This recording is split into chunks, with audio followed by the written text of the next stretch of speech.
এসে উপস্থিত আছেন জনাব এম এ আতিফ স্যার, যুগ্ম সচিব পরিচালক প্রশাসন ও প্রকল্প পরিচালক যুব উন্নয়ন অধিদপ্তর। সভাপতি হিসেবে উপস্থিত আছেন জনাব মোহাম্মদ সেলিম খান, অধ্যক্ষ কেন্দ্রীয় মানব সম্পদ উন্নয়ন কেন্দ্র শাহবাগ। আমাদের প্রশিক্ষণের বিষয় অনলাইন মার্কেটিং, ফ্রিল্যান্সিং এবং অ্যাডভান্স লেভেলের অ্যাডোবি ফটোশপ এবং ইলাস্ট্রেটর। এই প্রশিক্ষণ থেকে আমরা যা কিছু শিখতে পেরেছি অত্যন্ত সুন্দর এবং সফলভাবে শেষ করতে পেরেছি। এজন্য স্যারকে এবং কর্তৃপক্ষকে ধন্যবাদ ও কৃতজ্ঞতা জানাচ্ছি। স্যার, আপনি আমাদের অভিভাবক, সেই প্রেক্ষিতে আমাদের কিছু আবদার রয়েছে। আর স্যার, আমরা যে আবদারগুলো তুলে ধরছি আপনার সন্তান হিসেবে গ্রহণ করবেন। সন্তান অভিভাবকের কাছে যা চাই তো অনেক বেশি চাই, কোনো সময় কম চায় না, সেদিক থেকে খেয়াল রাখবেন। স্যার, আমাদের প্রশিক্ষকগণ ট্রেনিং করে গেছেন, তাদের দাবি তুলে ধরেছেন, আমরা তাদের সাথে সহমত পোষণ করছি। তারপরেও আমি কিছু কথা তুলে ধরতে চাই।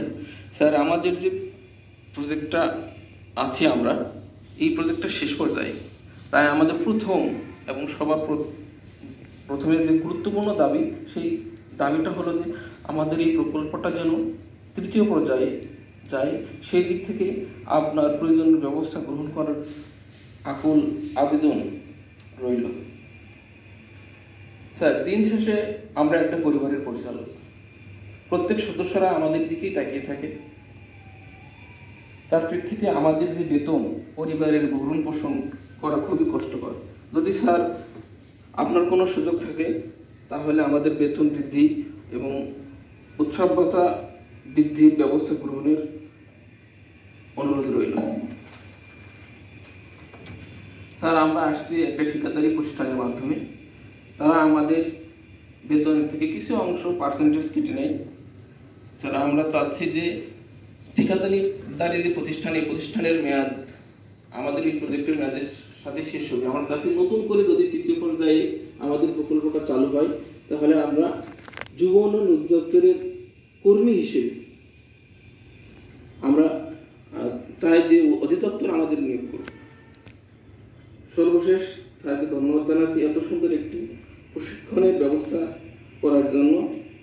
প্রশিক্ষণটা যেন প্রতি বছরই হয়, কর্মদিবসটা যদি একটু বাড়ানো হয়ে যায় তাহলে আমাদের জন্য অনেক ভালো। আমরা আরও কিছু শিখতে পারবো, যাতে আমাদের অভিজ্ঞতাটা কাজে লাগিয়ে প্রান্তিক পর্যায়ে স্টুডেন্টদের আরও ভালো করে শেখাতে পারি, যাতে তারা নিজেদের আত্মকর্মী হিসাবে গড়ে তুলতে পারে। ধন্যবাদ সকলকে। বাংলাদেশ সিভিল বিভাগ। আসসালামু আলাইকুম রহমতুল্লাহ। ধন্যবাদ। সম্মানিত সুধী, অনুষ্ঠানে এই পর্যায়ে প্রধান অতিথির বক্তব্য।